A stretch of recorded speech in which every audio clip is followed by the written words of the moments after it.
So I had a student today that was struggling quite a bit, mostly with anxiety, I guess. I don't. That term is used a lot. So, she came in for a lesson yesterday with her mom and her sister, and she was seemingly the most confident of the group. And we started in the classroom. I had about an hour and a half to work with all three of them. And we started in the classroom, went through all the basics, the safety, how to load it, how to unload it, how to safety check it, how to hold it, how to aim it, all the things. And we went downstairs. We started with 22. So I got them all started at the same time. Typically I'll stand next to the shooter for the first time shooting the gun and just make sure they're comfortable and all that stuff. Since I had three of them, we had our own private bay, and it just, we had a lot of time to practice in the classroom, so it made sense for me to put them in their own individual lanes and me just kind of stay behind the three of them, helping out as needed. So all three of them started with the 22, and this young lady, she shot 22 the whole time, and then her sister wanted to shoot her 9mm. They all three had fairly small 9mm guns, which will make them a little bit more snappy. Not ideal for a first shooter, but you can overcome. So her sister was shooting her 9mm, and towards the end she had just one shot left in it, and she said, "Hey sis, you wanna try this out?" And she's like, I don't know, probably not. Or she said, do you want me to try it out? And so they kind of went back and forth. It was one of those whole, what do you want for dinner? No, what do you want for dinner? And I don't care. And it was kind of cute. And then I said, yeah, you want to try it. And so she went over and she picked it up and she shot it. I could tell that the moment that she took the shot, and she had been shooting 22 very comfortably. We only got through maybe 20, 30 rounds. But when she shot the 9mm, the one shot, she was fine, but you could tell that there was some turmoil happening after hearing it. It's quite a bit louder, kicks in your hand a little bit more. Usually it's a pretty big startle effect for some people, especially women. We're not really primed to use a tool like that primally. So it stirs up a whole lot of adrenaline and chaos and emotions in the body, and I sensed that, like her body language and everything. It looked like she was very uncomfortable, and then she said no, she was fine and all that, and all was well. So she came back today because she's going to be leaving the state to go to school at a college in another state. And so she came back today, and then the three of them are also coming back tomorrow.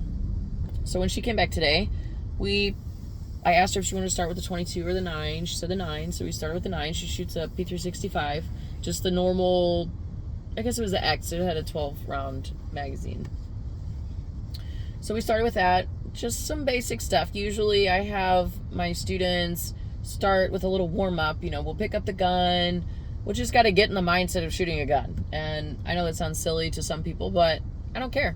It's just like stretching before you go work out, and it puts you in the environment. And when you're handling guns, you need to focus. And if your brain is somewhere else and you're not focusing, then you're either not going to shoot well, or worst case, you'll do something unsafe. So I need everybody to get into the mindset of handling a gun, having respect for the gun, and focusing. So I start with a little warm-up. Hey, let's just pick up the gun. Let's rack the slide. Let's point it at the target. Let's pull the trigger. Let's bring it back down to a ready position. Rack the slide. Push it back out. Working on presentation. Just working on feeling the gun and just being present with the gun. So we'll start there. So I had her do that a couple times, and all was well. She's using her 9mm.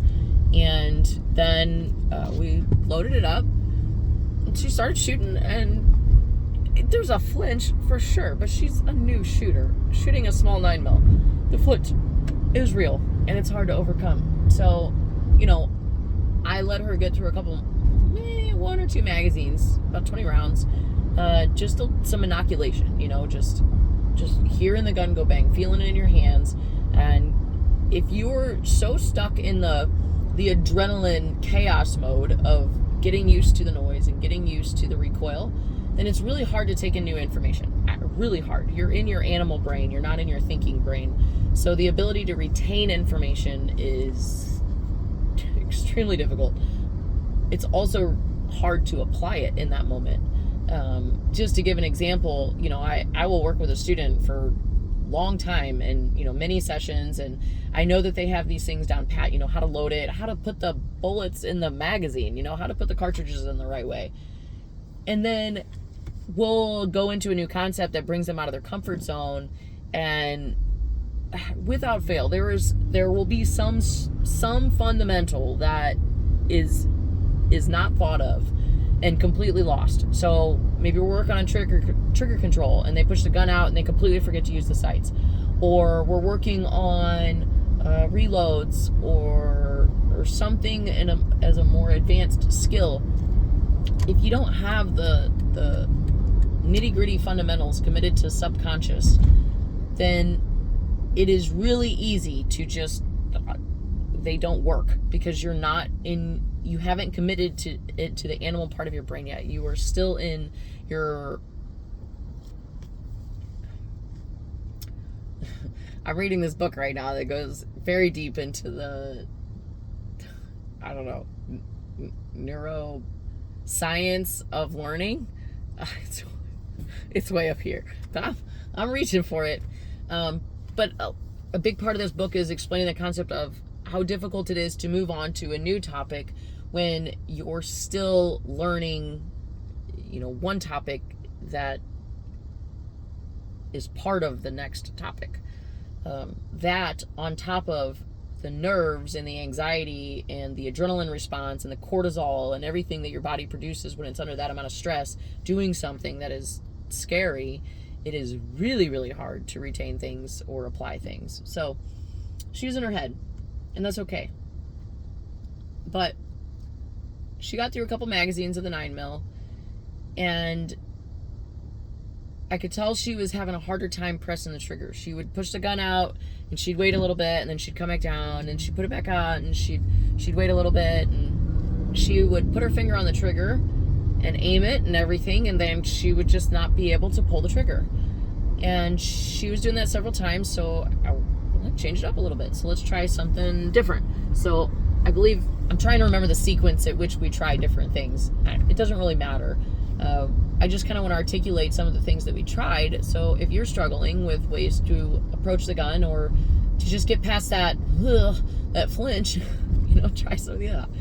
So we kept the gun unloaded in between magazines. We pushed the gun out. We would dry fire a little bit, trying to memorize what it feels like to pull the trigger without the gun going bang, because sometimes it helps to just visualize the gun not going bang and just the gun going click. The other side of that, to doing that, is that it surprises you sometimes, and that could be a good or a bad thing. It just depends. But that surprise shot will oftentimes give you a good shot because you're not going to flinch. And then, so it's a play on tricking your brain to think that the gun's unloaded. Good and bad things. I wouldn't say bad, but you see what I'm saying. There's a sacrifice to everything there. So then what we did was, I'm trying to remember the next thing in line. Like I said, it doesn't matter. We worked on feeling the gun. Like, what does it feel like in your hands? Is the grip rough? Where's your thumb? What does the trigger feel like? I will oftentimes have students unload the gun and pull the trigger closing their eyes and pulling the trigger. They'll sit there with the gun at just a ready position, verifying after it's empty. Close your eyes, put your finger on the trigger, and feel everything. We're such visual creatures. We want to see what's going on. And that takes away our attention from the feel of the trigger. And sometimes the feeling will get you past that that anxiety of the shot about to go off, because, you know, you're worried about your sights being perfect. You're worried about the bullet hole appearing exactly where you wanted it to go. And if it doesn't go where you want it to go, you feel out of control. You're holding a deadly tool in your hand. If you can't make it do what you want to do, it feels chaotic.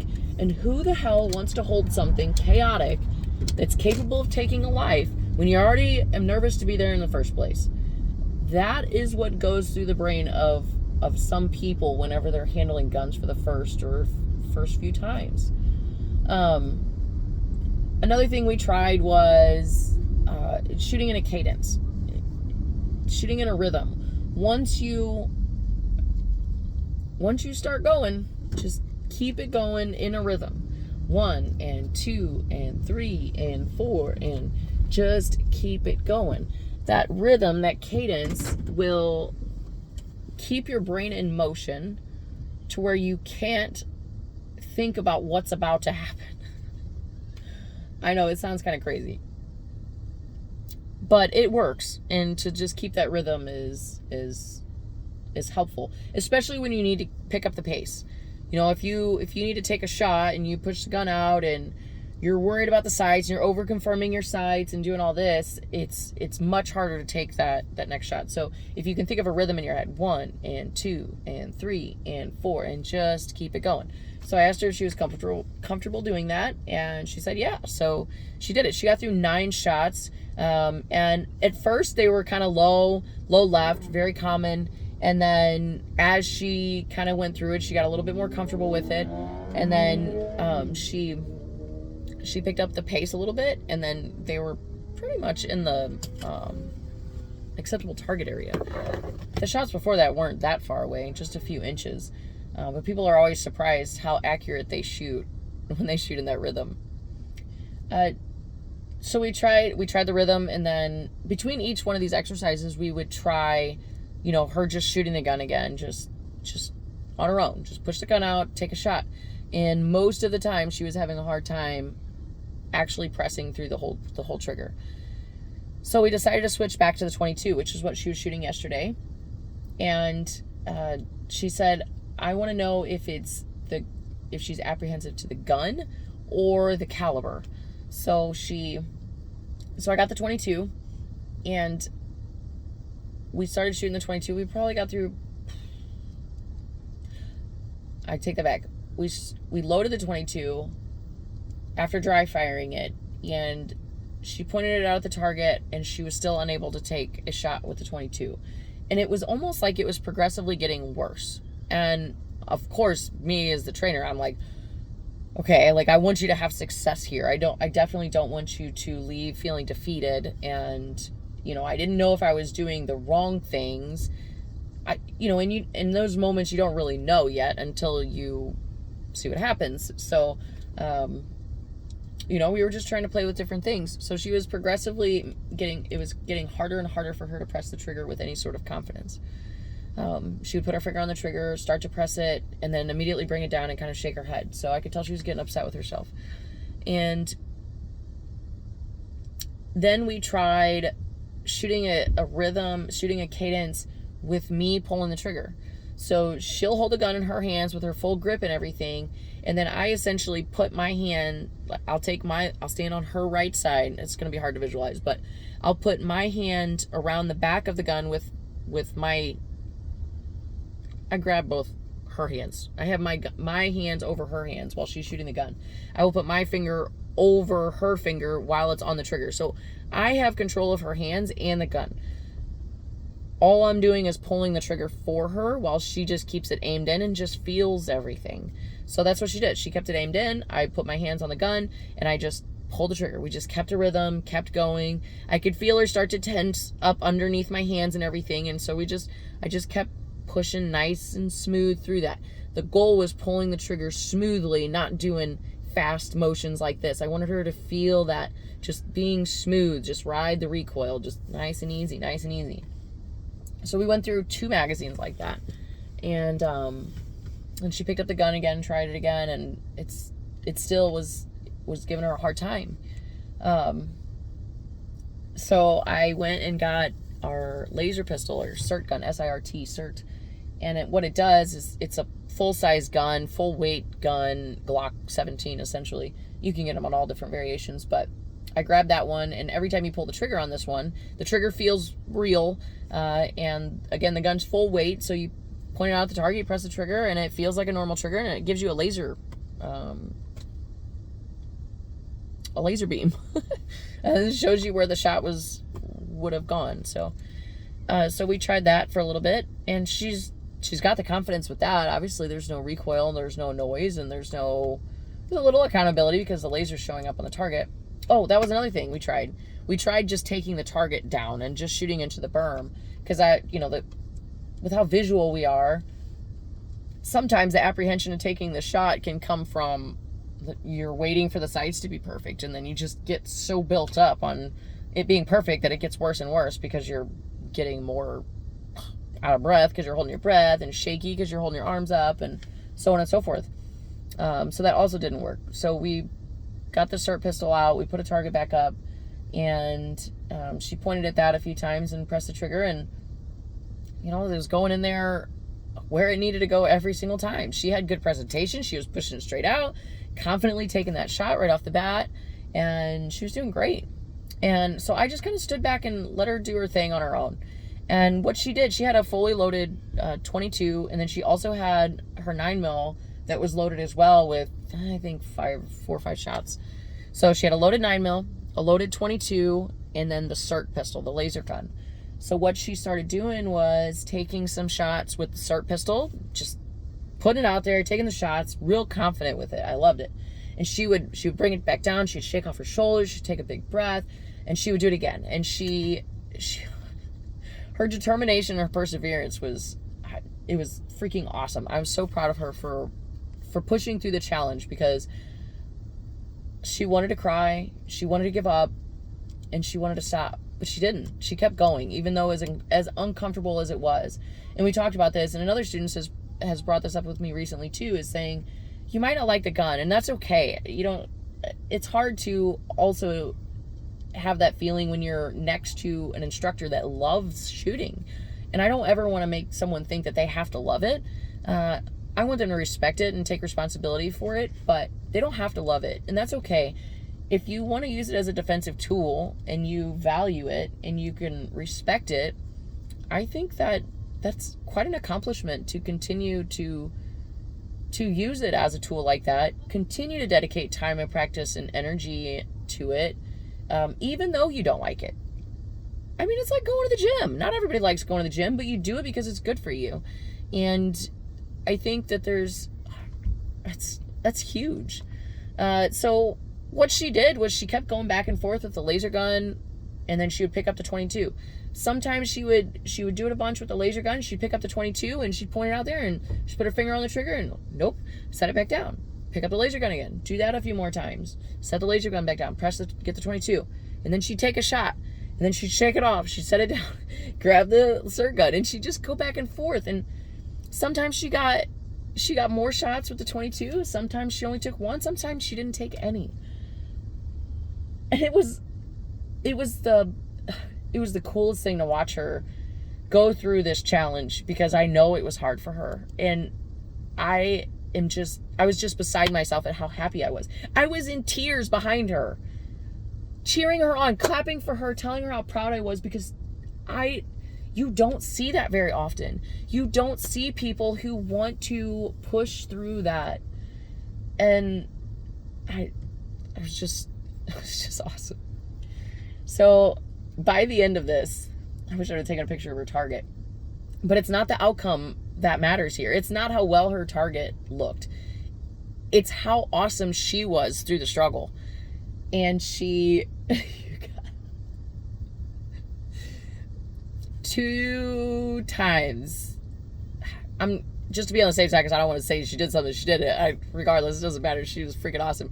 She picked up the 22 and she emptied the whole magazine. I remember what it was. She had most of a magazine full, like 7 or 8 rounds left. So after she used the laser gun, she shot through the whole thing. So that was the longest string that she had done since she started getting those nerves. And so that was awesome. And then she immediately loaded it back up again with another 10 rounds and did another string of 10 and just kept going. The whole thing. She mag dumped it. Then the lesson was about over. She had finished all her 22, 50 rounds, and the 9mm was still sitting there. And I looked at her. I said, it's okay. If you don't want to, we can unload it. Or if you just want to shoot him off, we can do that too. And she said, okay. And she picked up the laser gun again. She took a couple shots of the laser gun. And if I'm remembering correctly, she picked up the 9mm, pointed it, put the finger on the trigger, hesitated, set it back down, picked the SIRT pistol up again, pressed the trigger on that a couple times, and then picked up the 9mm again and mag dumped it. There was at least 6 shots in there, and she just boom, boom, boom, boom, boom. And then she set it down. She's like, whew, that was a lot. And she was cool as a cucumber the whole time. I have been diving into body language, so I feel like I'm paying attention closely to this stuff. But man, she did awesome. So my phone's about to die. So I just wanted to share this super awesome story. No, you're not alone, and keep on keeping on.